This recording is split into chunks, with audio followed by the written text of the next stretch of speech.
بسم الله الرحمن الرحيم الحمد لله رب العالمين والصلاة والسلام على سيد الأنبياء وخاتم المعصومين وعلى آله وصحبه أجمعين.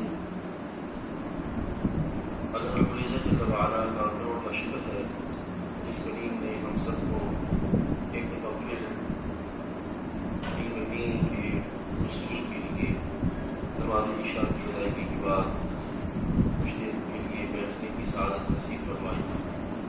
اللہ تعالیٰ ہم سب کا حاضر ہونا اور اس کی توفیق سے جو کلمات خیر بیان کیے جائیں، سماعت کیے جائیں، وہ کریم اپنی بارگاہ میں اقدس میں قبول منظور فرمائے.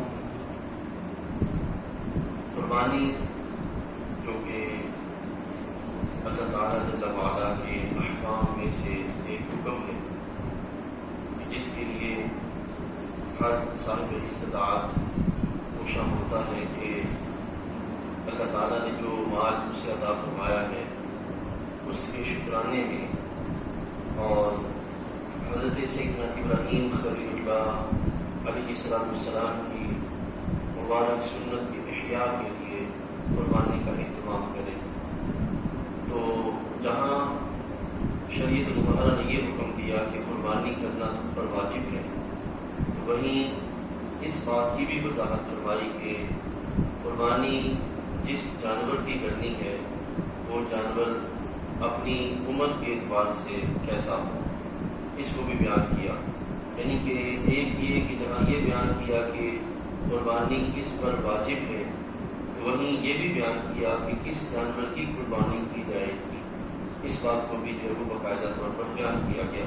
یہ دونوں چیزیں جو ہے وہ ایک دوسرے کے ساتھ ہیں. شریعت مطالعہ کے جو احکام ہیں یعنی کہ اللہ تعالیٰ کے جو حکم ہیں وہ بندوں پر ان کی بساط استطاعت کے لحاظ سے ہیں.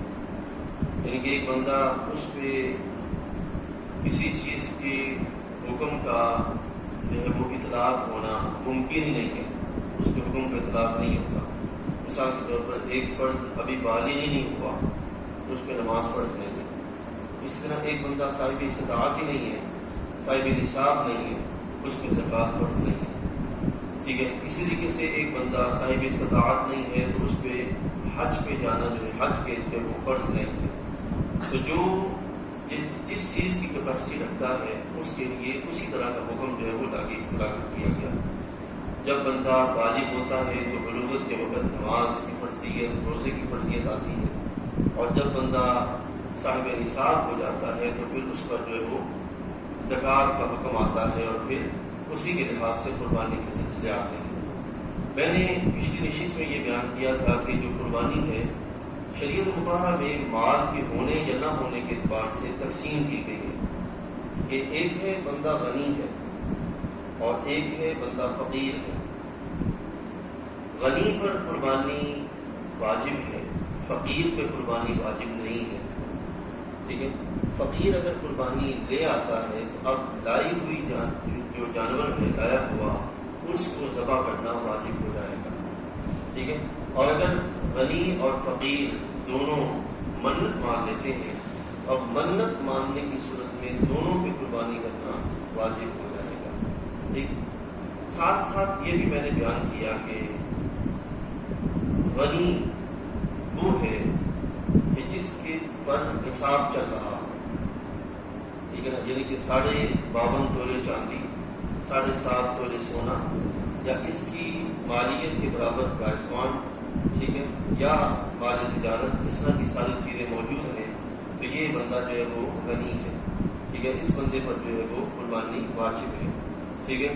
اور ایک وہ بندہ ہے کہ جس کے گھر کا ضرورت سے زائد سامان اگر کاؤنٹ کیا جائے تو وہ جو ہے تقریباً 52.5 تولے چاندی کی مالیت کے برابر ہو جاتا ہے ضرورت سے زائد.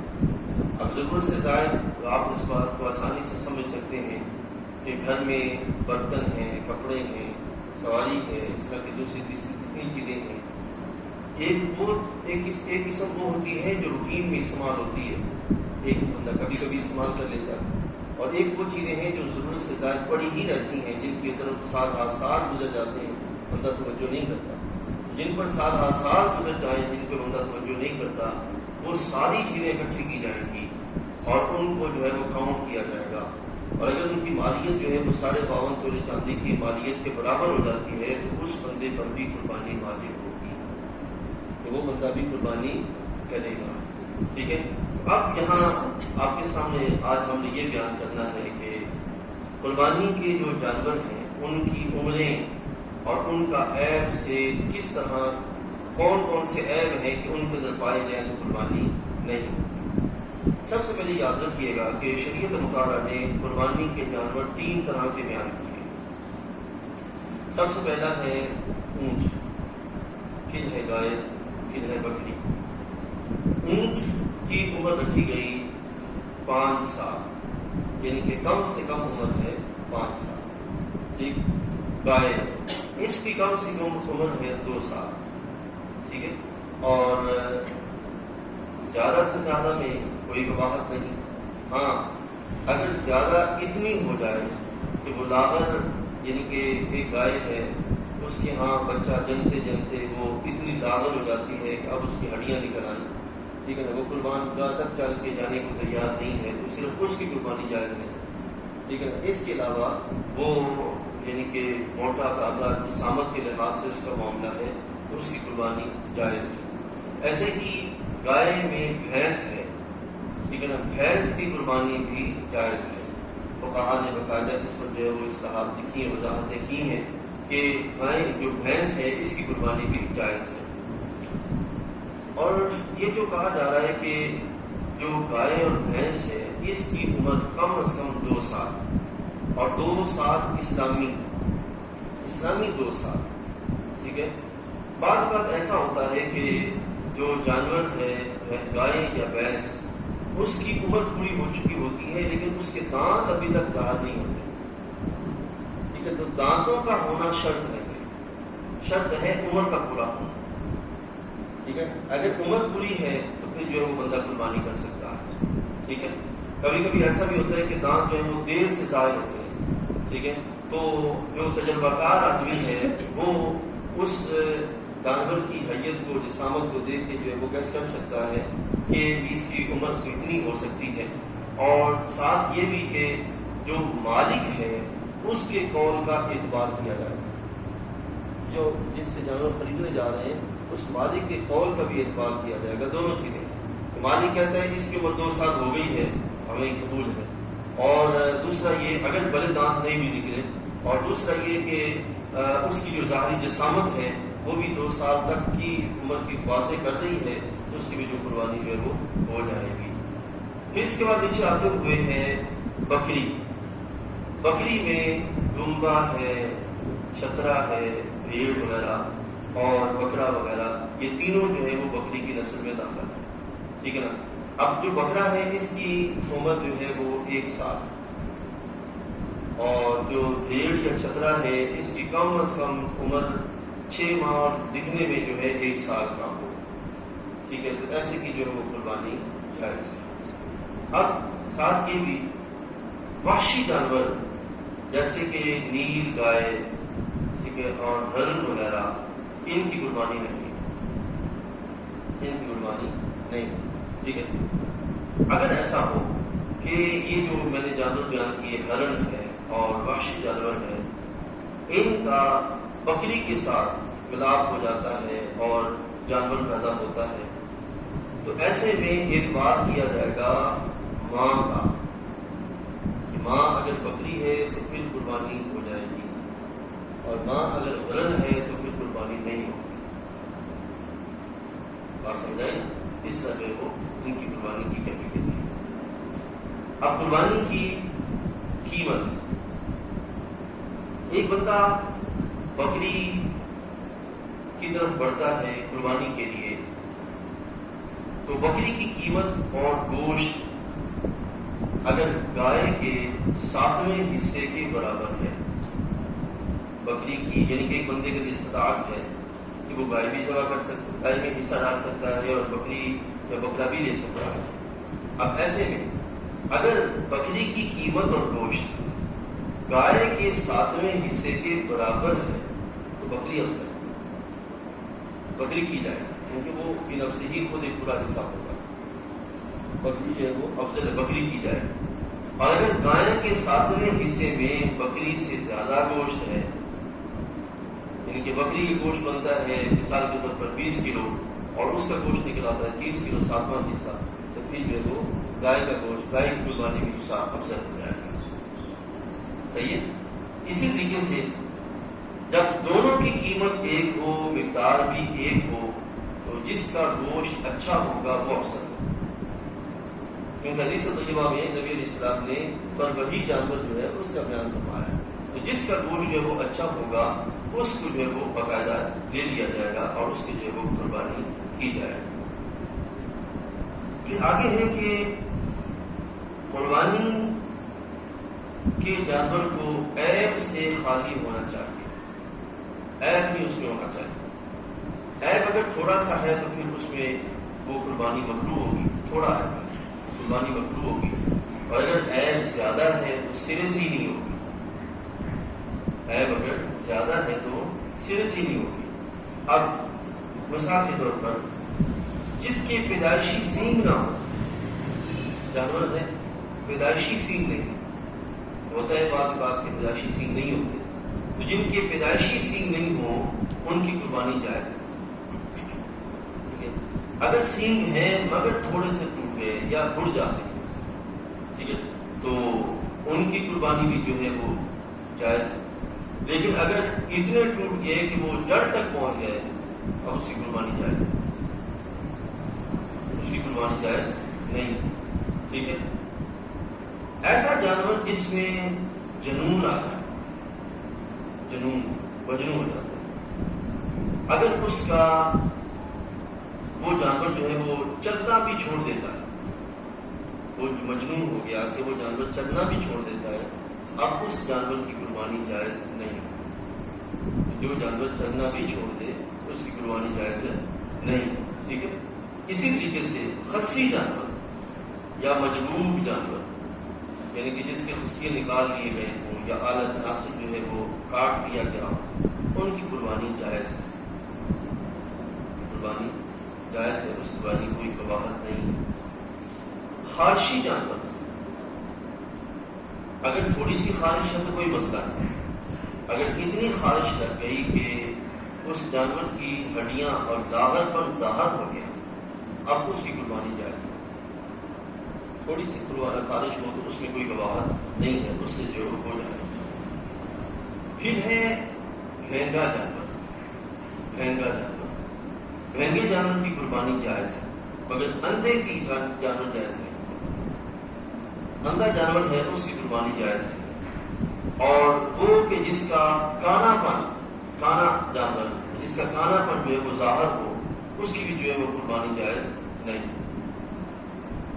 اتنا لاغر ہو کہ ہڈیوں میں مغز ہی نہ رہے، اتنا ہو جاتا ہے، اتنا لاغر ہو کہ ہڈیوں میں مغز نہ رہے، لنگڑا ہو کہ وہ قربان گاہ تک چل کے جا نہ سکے، لنگڑا ہو کہ قربان گاہ تک اپنے پاؤں سے چل کے جا نہ سکے، یا بیمار ہو کہ جس کی باقاعدہ بیماری ظاہر ہو، یا وہ جانور جس کا عضو کاٹ دیا گیا ہو، ہاتھ پاؤں ہے وہ کاٹ دیا گیا ہے، ایسے کی قربانی ناجائز ہے، ٹھیک ہے۔ جس جانور کے پیدائشی کان نہ ہو یا ایک کان ہو دوسرا نہ ہو، اس کی کان ناجائز ہے، ٹھیک ہے۔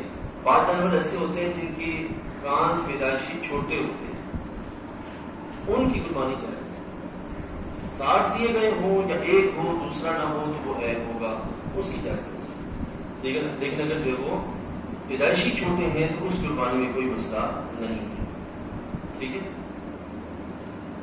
پھر یہ ہے کہ جس کے دانت نہ ہوں سرے سے، یا جس کے تھن کٹے ہوئے ہوں یا خشک ہو جائیں، اس کی قربانی نہ جائز ہے، تھن خشک ہو۔ اب اس میں بکری ہے اور گائے ہے، بکری کا اگر ایک تھن خشک ہو جائے تو وہ قربانی کے لیے ناجائز ہو جائے، ٹھیک ہے، قربانی کے لیے ناجائز ہو جائے، اور گائے کے اگر دو تھن خشک ہو جائیں تو وہ قربانی کے لیے ناجائز ہو جائے، بکری کے ایک تن خشک ہو تو وہ قربانی کے لیے ناجائز ہے، اور 2 خشک ہو تو پھر وہ گائے ہے اس کی جو وہ پھر وہ قربانی کے لیے ناجائز ہوتا ہے۔ اب جانور جس وقت خریدا گیا اس وقت کوئی عیب نہیں تھا کہ جس وجہ سے قربانی نہ ہو سکتی کہ وہ ناجائز ہو جائے، اس وقت کوئی عیب نہیں تھا۔ بعد میں عیب پیدا ہو گیا، ایسا ہو جاتا ہے، بعد میں عیب کی کوئی نہ کوئی صورت بن جاتی۔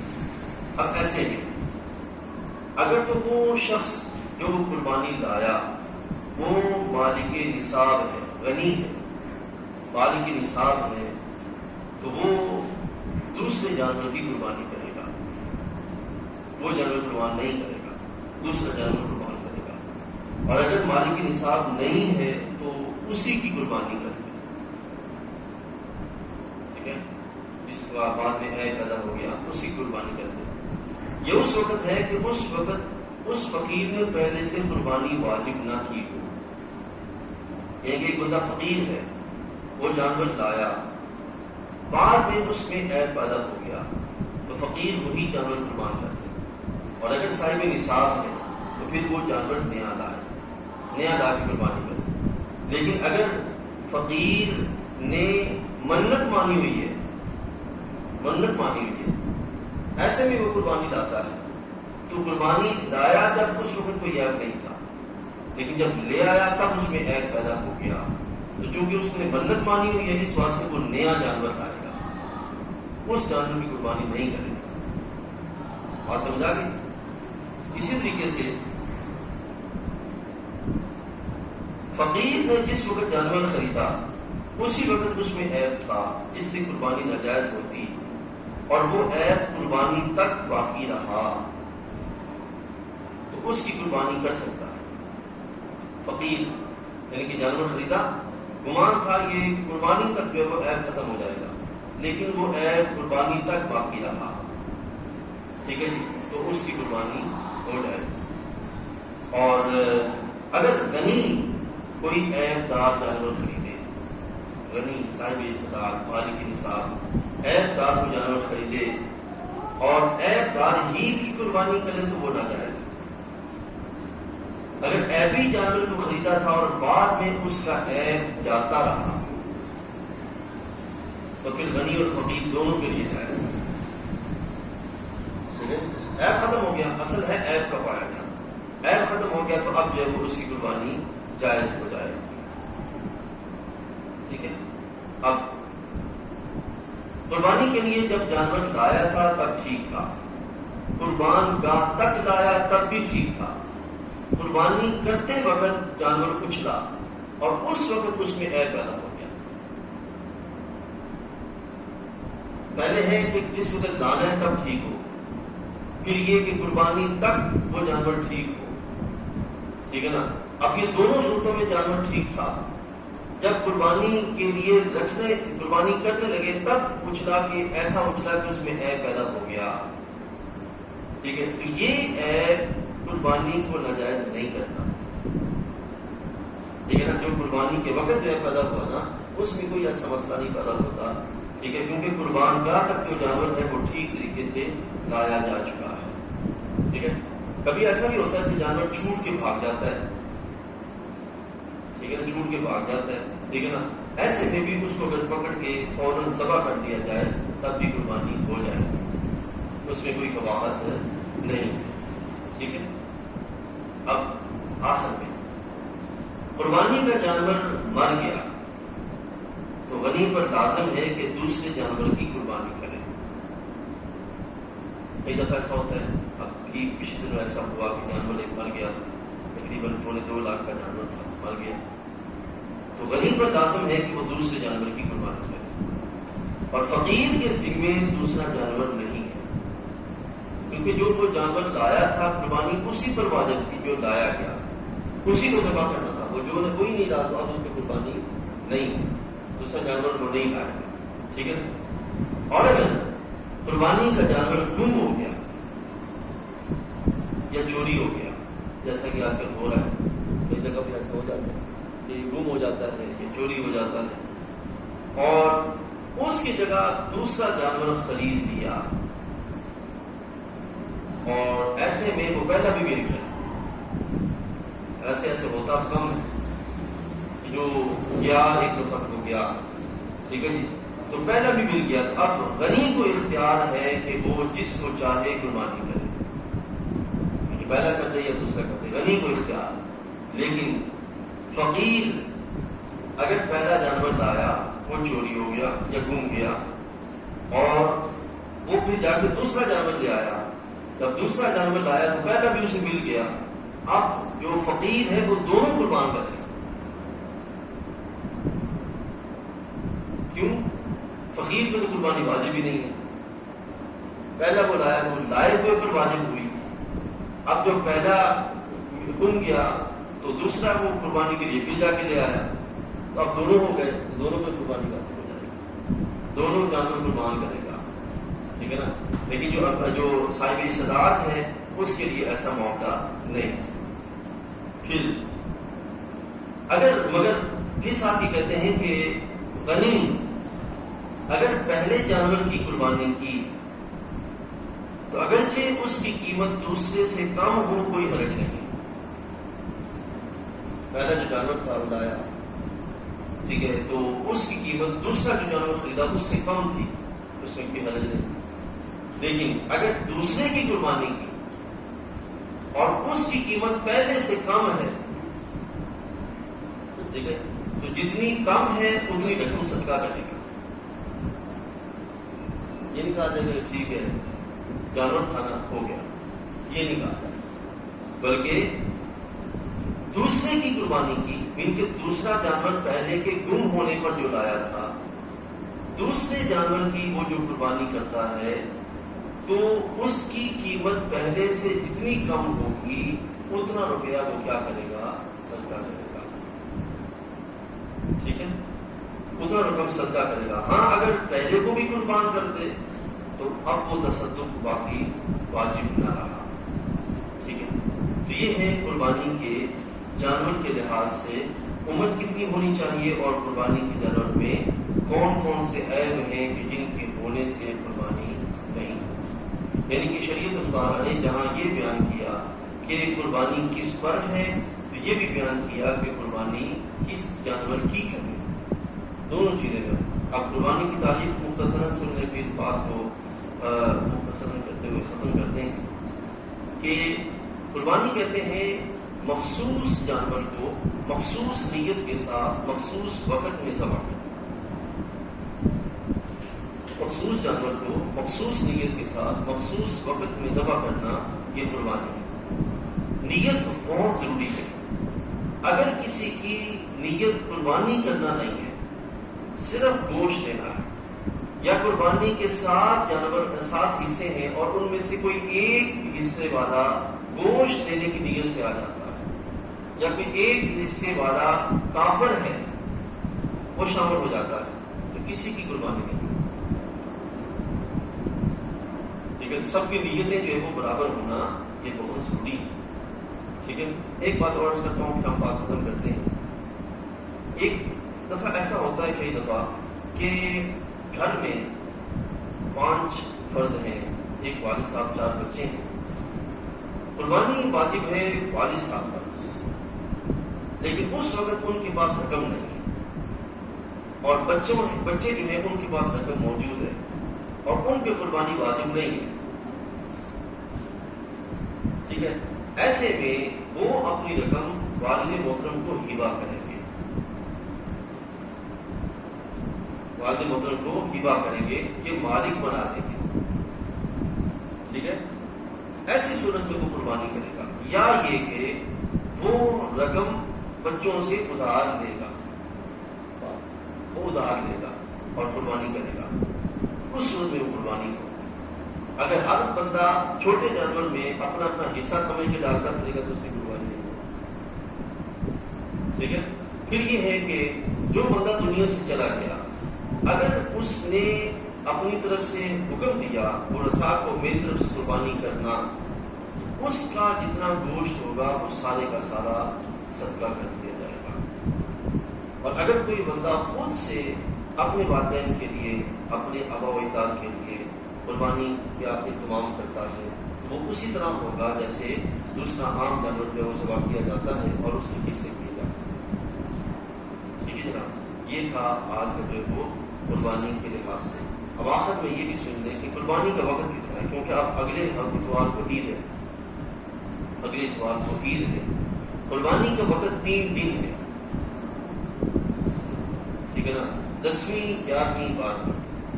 10ویں ذی الحج کی یوم جو ہے وہ طلوع آفتاب سے لے کر 12ویں کی غروب آفتاب تک دن اور رات ہر لمحے قربانی کرنا جائز ہے، ٹھیک ہے نا، یہ ہے قربانی کے لحاظ سے معاملہ۔